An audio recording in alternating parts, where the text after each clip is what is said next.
Coucou tout le monde, on se retrouve aujourd'hui pour une nouvelle vidéo. Donc ce sera une vidéo présentation calendrier de l'Avent encore une fois. Donc aujourd'hui je vous présente ce calendrier qui est dans un format qu'on peut retrouver souvent dans le commerce. Donc c'est un calendrier sous forme de cases. Donc pour ce calendrier, j'ai utilisé donc un coffrage que j'ai réalisé avec du calendrier tout simplement. Je vous le montrerai tout à l'heure. Et j'ai également utilisé donc ce papier là, donc c'est un bloc de cette année de Noël de chez Action. Et comme vous pouvez le voir, il me reste uniquement les pages en fait de die cut que je n'ai pas utilisé parce que je trouvais que ça allait faire trop chargé. Et également ce papier que je trouvais pas très joli quoi. Donc on peut voir ici qu'il me reste pas mal de petites chutes et il y en a encore d'autres qui sont à côté. Au niveau du coffrage, j'ai recouvert avec du papier de la collection que j'ai mis donc sur tous les côtés. Donc j'ai pas forcément utilisé toujours le même papier parce que tout simplement le calendrier fait 36 par 38 donc c'est quand même assez grand et donc les papiers ne rentraient pas au niveau de la longueur. Donc pour le fermer, vous voyez j'ai utilisé une feuille d'acétate avec des petites languettes aimantées. Et donc on retrouve des cases de différents formats donc, que j'ai réalisé directement dans le papier déco. Et qui s'ouvre comme ceci, voilà, et donc ce calendrier contient du thé, du chocolat et des cosmétiques.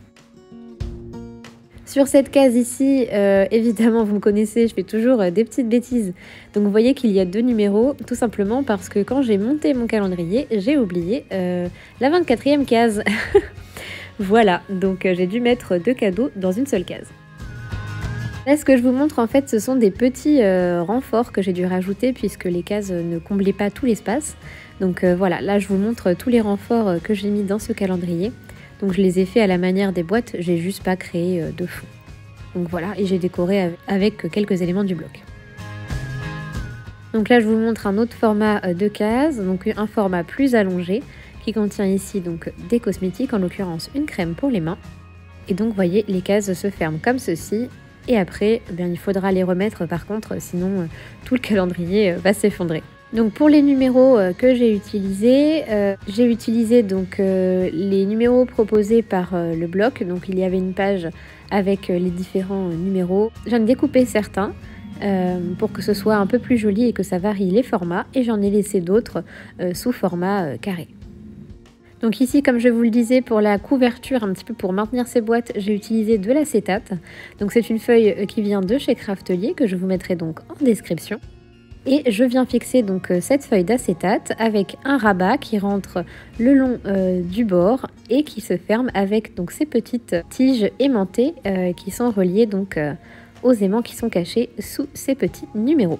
Donc pour les aimants, j'ai utilisé les aimants de Nathalie de la chaîne Scrap Passion, ceux de sa boutique qui sont quand même assez forts, donc je vous les conseille si vous voulez réaliser certains projets où il y a besoin que ça aimante bien comme il faut.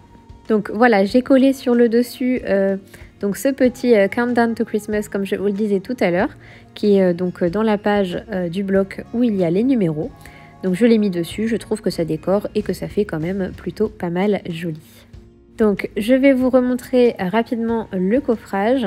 Donc voilà, je l'ai réalisé comme je vous le disais avec du calendrier, donc c'est pas très joli à l'arrière, mais je n'ai pas de papier assez grand pour couvrir cette surface.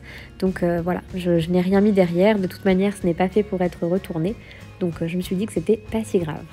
Ici vous avez pu voir que les petites bandelettes ont un peu craqué sur les côtés, donc il faudra penser à les faire plus épaisses si vous souhaitez reproduire ce tutoriel. Donc n'hésitez pas à me dire si vous souhaitez un tutoriel pour ce calendrier de l'Avent, je serai ravie de vous le faire. N'hésitez pas à me dire ce que vous avez pensé de ce calendrier en commentaire, j'attends toujours vos retours avec impatience. Et en attendant, moi je vous dis à demain pour une prochaine vidéo présentation calendrier de l'Avent. Bye bye!